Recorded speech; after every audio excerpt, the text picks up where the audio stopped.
ठीक है, तो शुरू करते हैं चैप्टर जो है परमुटेशन एंड कॉम्बिनेशन।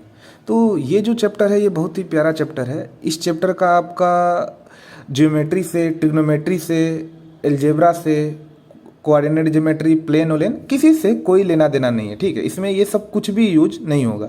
इस चैप्टर में बेसिकली आप सिंपल काउंटिंग का यूज करते हो। ठीक है, तो मैं बेसिकली सबसे पहले आपको 4-5 सवाल दिखा देता हूँ सिंपल, कि कैसे कैसे सवाल पूछते हैं, ताकि आपको आइडिया लग जाएगा कि इस पूरे चैप्टर में क्या होता है। ठीक है, परमुटेशन एंड कॉम्बिनेशन में क्या होता है और आपको क्या फाइंड करना होता है। ठीक है, देखो जरा आप मतलब पहला तरीका, मतलब सवाल कैसे देंगे, मतलब मैं आपको 4-5 एग्जाम्पल देता हूँ। ठीक है, मान लो आपको एक सवाल ऐसे दे देगा कि मान लो कि एक आदमी है राम। ठीक है, राम एक आदमी है, राम बड़ा प्यारा नाम लगता है इसीलिए मैं राम ले लेता हूँ। ठीक है, तो राम को क्या करना है, राम को एकदम तैयार होना है। ठीक है, तैयार होने के लिए राम को क्या लगेगा, एक शर्ट लगेगा, शर्ट लगेगा। ठीक है, शर्ट लगेगा। मान लो पार्टी में जा रहा है राम।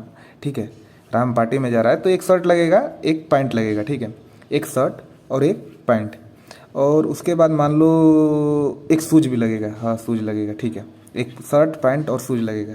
टाई नहीं पहनाएंगे, राम सीधा साधा है। ठीक है, टाई वाई नहीं, सिंपल शर्ट पैंट और शूज पहन के राम जा रहा है। ठीक है, तो मान लो राम गया, तो राम ने सबसे पहले अपना वो क्या बोलते हैं, बकेट बोलते हैं, सॉरी, वो जो भी हो, अलमारी, अलमारी को खोला तो उसमें शर्ट थे, वो 5 अलग अलग तरह के शर्ट थे। मान लो कि वाइट, ब्लैक, ब्लू। ठीक है, 5 कॉम्बिनेशन के शर्ट थे।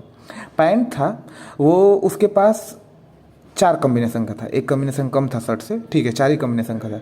और शूज उसके पास थे ब्लैक, ब्लू, वाइट करके ऐसे शूज भी मान लो उसके पास 3 तरह के थे। ठीक है, तो 5 तरह के शर्ट थे, 4 तरह के पैंट थे, 3 तरह के शूज थे। अब राम को क्या होना है, राम को तो पूरा ऊपर ये शर्ट, पैंट और ये शूज पहन के पूरा तैयार होना है। तो ये राम के पास सवाल आपसे पूछ देगा कि अगर राम के पास 5 शर्ट है, 4 पैंट है और 3 शूज है, तो राम कितने तरीके से तैयार हो सकता है। टोटल वेज पूछा है। ठीक है, कितने तरीके से तैयार हो सकता है, तो टोटल कितने तरीके से राम तैयार हो सकता है, मतलब एक शर्ट, एक पैंट, एक शूज पहन के तैयार होना है उसको, तो उसके पास कितने टोटल ऑप्शन अवेलेबल हैं, आपको ये फाइंड करना है। तो एक बात बताओ, ये जो सवाल है इसमें काउंटिंग को आपको लग रहा है कि नहीं, आपको टोटल क्या करना है, काउंट करना है, वेज काउंट करना है। कौन सा वेज, कितने तरह से ये इसके पास कितने सेट हैं कपड़े के, एक शर्ट, एक पैंट, एक शूज के अलग अलग कितने पेयर बनेंगे, वो आपको काउंट करने हैं। ठीक है, अगर इसके पास 5 शर्ट, 4 पैंट और 3 अलग अलग शूज हैं तो कितने पेयर बनेंगे, वो आपको इसको बताने हैं। ये कितने तरह से तैयार हो सकता है, बेसिकली वही हुआ ना कि कितने टोटल सेट बनेंगे, एक पैंट, एक शर्ट, एक शूज के अलग अलग। तो आपको इसमें काउंटिंग क्या यूज हो रहा है समझ में आ रहा है, तो ये आपको सवाल पूछ देगा। ठीक है, ये एक सिनेरियो था। दूसरा सिनेरियो मैं दिखाता हूँ सवाल का। ये देखो, मान लो कि ये बोल देगा कि एक आदमी था। ठीक है, एक मैन था, उसके कुछ दोस्त थे। ठीक है, दोस्त में मेल भी दोस्त होंगे और फीमेल भी दोस्त होंगे। ठीक है, मेल भी दोस्त होंगे और फीमेल में दोस्त होंगे, मेल भी दोस्त, फीमेल भी दोस्त। मेल दोस्त मान लो उसके पास 7 हैं, फीमेल दोस्त उसके पास मान लो कि 5 है। ठीक है, 12 लोग हैं। अब ये आदमी करना क्या चाहता है, ये आदमी ने एक पार्टी रखी है, इस पार्टी में अपने 5 फ्रेंड्स को बुलाना चाहता है। ठीक है, इस पार्टी में कितने फ्रेंड्स को बुलाना चाहता है, ये आदमी 5 फ्रेंड्स को बुलाना चाहता है। ठीक है, लेकिन उसके पास फ्रेंड्स कितने अवेलेबल है, मेल में 7 और फीमेल में 5 फ्रेंड्स अवेलेबल हैं। ठीक है, तो ये आदमी चाहता है कि हम अपने 5 दोस्तों को बुलाएं। ठीक है, लेकिन ये आदमी के अंदर ये भी है कि कॉम्बिनेशन बना रहा है। तो ये जो 5 दोस्त बुला रहा है उसमें से 3 मेल होने चाहिए और 2 फीमेल होने चाहिए। ये आदमी ये चाहता है। ठीक है, कि मैं 5 दोस्त को बुलाऊंगा, 3 आदमी और 2 लेडीज। ठीक है, ये तरीके से ये 5 अपने फ्रेंड को बुलाना चाहता है, लेकिन इसके पास अवेलेबल कितने हैं, 7 मेल फ्रेंड और 5 फीमेल फ्रेंड। तो उसको इसी में से बुलाना है। ठीक है, कि इन्हीं में से 7 मेल और 3 फीमेल में से ही बुलाना है। 7 अलग अलग होंगे ना, राम, सोहन, मोहन करके 7 दोस्त हैं, और सीता, गीता, प्रियंका, चोपड़ा करके ये 5 फीमेल है। ठीक है, तो इसको 3 मेल और 2 फीमेल बुलाना है। तो टोटल कितने तरह से बुला सकता है वो बताओ आप, टोटल वेज कितने तरह से बुला सकता है ये बताओ आप। एक वेज क्या हुआ, मान लो सलमान इसका एक दोस्त था, सलमान, शाहरुख और मान लो ऋतिक, ये तीनों इसके दोस्त थे। ठीक है, 7 में से 3 दोस्त ये थे, और प्रियंका और मेनिका ये 2 लेडीज दोस्त थी, ये 5 फीमेल में से। तो एक तरीका है सलमान, शाहरुख, ऋतिक, प्रियंका और ये मेनिका, इसको बुला लेगा। तो ये 5 लोग को बुला लिया, 3 जेंट्स 2 लेडीज, तो ये एक तरीका हुआ कि नहीं इसके पास, ये एक तरीका हुआ ना बुलाने का, 5 फ्रेंड्स को बुलाना था तो 3 दोस्त और 2 लड़की दोस्त, ठीक है, तो ये एक तरीका हुआ। तो वही इससे पूछा है कि टोटल और कितने तरीके बनेंगे, और भी तो तरीके बनेंगे। अरे भाई इसके पास और भी तो बनेंगे, मान लो ये सलमान, शाहरुख और ये ऋतिक, ये 3 सेट सेम किया है, और मान लो कि इस बार प्रियंका को बुलाया और ये 5 लेडीज थी, मान लो प्रियंका, मेनिका और भी जो भी होंगी, मान लो इस बार सीमा को बुला लिया, तो ये एक दूसरा तरीका हो गया ना। तो टोटल ऐसे कितने ऑप्शन इसके पास अवेलेबल है, ऐसे ही 3 लड़का और 2 लड़की दोस्त बुला के 5-5 का ग्रुप में बुलाना चाहता है, कितने ऑप्शन इसके पास अवेलेबल है वो आपको बताना है। तो एक बात बताओ, ये काउंटिंग का सवाल लग रहा है कि नहीं आपको, तो मतलब इसमें आपको सिंपली क्या करना है, काउंट करके बताना है टोटल नंबर ऑफ वेज कितने होंगे, ठीक है। तो एक और सिनेरियो देख लो जरा आप कि और कैसे सवाल आएंगे, ठीक है।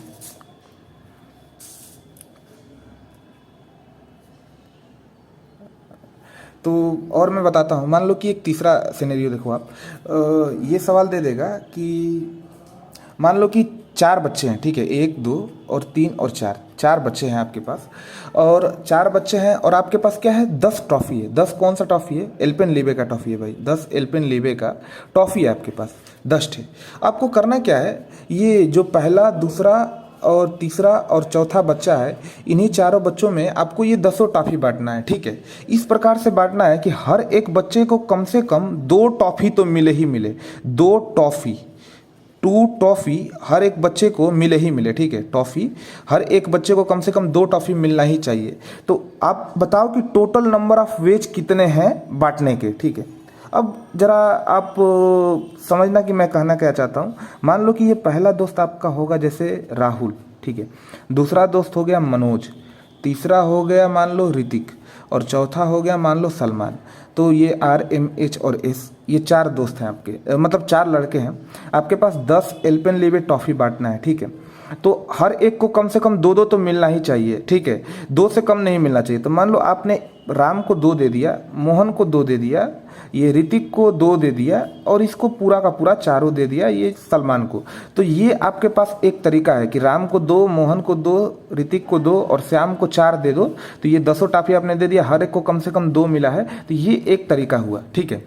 एक और तरीका मैं एग्जाम्पल पे बताऊँ, मान लो ये तरीका, अगर मान लो आपने राम को 2 दिया और मोहन को 4 दे दिया, ऋतिक को 2 और ये सलमान को 2 दे दिया, तो ये अलग तरीका है, ठीक है। इस अलग तरीका क्यों यूज होंगे, क्योंकि इस बार आपने मोहन को 4 दिया है, ठीक है, और सलमान को 2 दिया है। तो ये पहला केस और दूसरा केस दोनों अलग अलग है ना, इसमें राम, मोहन और ऋतिक को 2-2 मिला है और सलमान को 4। इसमें देखो राम, ऋतिक और सलमान को 2-2 मिला है, मोहन को 4, तो ये दोनों अलग अलग केस है ना, क्योंकि लड़के बदल गए ना, आइडेंटिकल नहीं है ना, लड़के बदल गए, तो ये दोनों अलग अलग केस है, ये एक अलग केस है, ये एक अलग केस है, ठीक है। और मान लो क्या केस हो सकता है, मान लो इसको राम को 2 दे दिया, मोहन को 3 दे दिया, ऋतिक को 2 दे दिया, सलमान को 3 दे दिया, तो ये एक अलग तरीका है, ठीक है।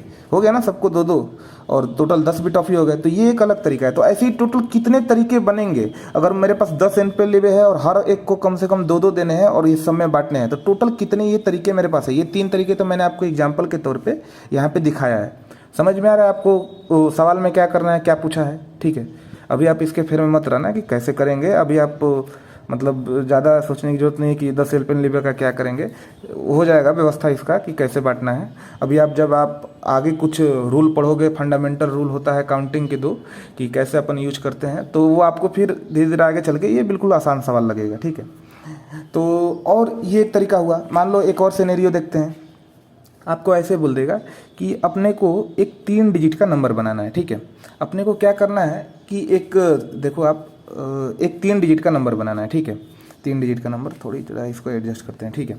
अपने को एक 3 डिजिट का नंबर बनाना है, पहला, दूसरा और तीसरा, ठीक है। 3 डिजिट का नंबर बनाना है, लेकिन शर्त है कि ये जो कोई भी 3 डिजिट का नंबर आप बनाओगे, जैसे मान लो ये 4 to 7, ये एक 3 डिजिट का नंबर हुआ ना, लेकिन ये शर्त है कि जो मेरा ये 3 डिजिट का नंबर बनेगा उसमें ये पहला, दूसरा, तीसरा, ये तीनों डिजिट जो होंगे वो मैंने बोल दिया कि 1 2 3 4 5 और 6 में से ही होने चाहिए। मान लो कि जैसे मैंने एक नंबर बना दिया 4 2 4, तो ये चलेगा। क्यों चलेगा भाई? क्योंकि ये पहला 4 है, दूसरा 2 है, तीसरा 4 है, ये 1 से 6 के बीच में से ये तीनों डिजिट 4 to 4। मैं बोल दूँ 4 to 8, ये नहीं चलेगा। क्यों नहीं चलेगा? 4 तो इनमें से है, 2 तो इनमें से है, लेकिन 8 इनमें से डिजिट नहीं है, क्योंकि हमको डिजिट 1 से 6 के बीच में से मदद से ही ये 3 डिजिट का नंबर बनाना है। तो 4 to 8 हमें नहीं चलेगा। तो कैसे 3 डिजिट का नंबर बनाना है इनके मदद से आपको समझ में आया? पहली बात ये, तो आपको एक 3 डिजिट के नंबर बनाने हैं, जो नंबर 1 2 3 4 5 6 इन्हीं नंबर्स की मदद से आपको बनाने हैं, ठीक है। और ये बोलना है कि वो जो भी हमारा नंबर बनना चाहिए वो एक इवन नंबर होना चाहिए। तो इसके टोटल कितने नंबर हम बना सकते हैं, ठीक है। मतलब इन डिजिट्स की मदद से एक 3 डिजिट का नंबर बनाना है मुझे, और वो नंबर इवन हो, ठीक है। 3 डिजिट और इवन, क्या है हमारे पास रूल कि 3 डिजिट प्लस इवन होना चाहिए, और वो नंबर किन नंबर्स की मदद से मिलके बना होना चाहिए? 1 2 3 4 5 6, ये 6 डिजिट के मिलके नंबर से बना होना चाहिए। तो टोटल कितने नंबर बनेंगे, ठीक है। जैसे एग्जांपल के तौर पे एक मैं बताऊं क्या नंबर है, आप बताओ। मान लो कि पहले पे 4 ले लो, यहाँ पे मान लो 2 ले लिया आपने, यहाँ पे ले लिया 6 2 4, ठीक है। तो ये क्या है? 3 डिजिट का नंबर, ये इन्हीं नंबर की मदद से बना है, और ये इवन नंबर है क्योंकि ये फर्स्ट लेटर क्या है? 4 है। आपको पता है ना कि अगर इकाई पे यूनिट डिजिट पे 0 2 4 6 8 में से कुछ भी हो तो इवन होता है, ठीक है। तो 624 हो गया। मान लो मैं ऐसे बोल सकता था क्या कि 438 बोल सकता था? नहीं बोल सकता था, क्योंकि ये 3 डिजिट का नंबर तो है, लेकिन मैंने ये जो 8 लिया है वो इसमें से नहीं आता है, ठीक है। हमें जो 3 डिजिट का नंबर बनाना है वो इन्हीं डिजिट के नंबर से बनाना है, ठीक है। तो समझ गए आप कि कैसे 3 डिजिट का नंबर बनाना है। मतलब सवाल क्या था कि एक 3 डिजिट का नंबर बनाना है जो कि नंबर इवन होना चाहिए, और इन्हीं डिजिट के नंबर की मदद से बना हुआ वो डिजिट नंबर बने हुए इन्हीं डिजिट के नंबर के मदद से बने होने चाहिए, ठीक है। तो ऐसे टोटल कितने नंबर बनेंगे? एग्जाम्पल के तौर पे 624 इज वन ऑफ देम।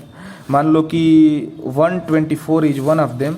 मान लो कि आपका एक और हो जाएगा, कुछ भी हो सकता है, 324 is one of them, 322 is one of them. तो ये नंबर हैं 1 2 3 4, जो कि इन 7। तो टोटल कितने बनेंगे? टोटल कितने, ठीक है। तो आपको क्या करना है? टोटल नंबर फाइंड करना है, ठीक है। मतलब वेज फाइंड करने हैं। सिंपली ये काउंटिंग के सवाल लग रहे हैं कि नहीं? तो इसीलिए मैंने पहले ही बोला आपको कि इस सवाल में आप जो भी सवाल से डील करोगे तो वो सारे सवाल बेसिकली काउंटिंग के ही सवाल लगेंगे, ठीक है। और कुछ कुछ रियल लाइफ प्रॉब्लम भी लगेंगे, ठीक है। ये रियल लाइफ प्रॉब्लम की तरह है। 10 बच्चों है, 10 हेल्पेनलिबे है, 4 बच्चों में बांटना है, वो आदमी को बुलाना है, ठीक है।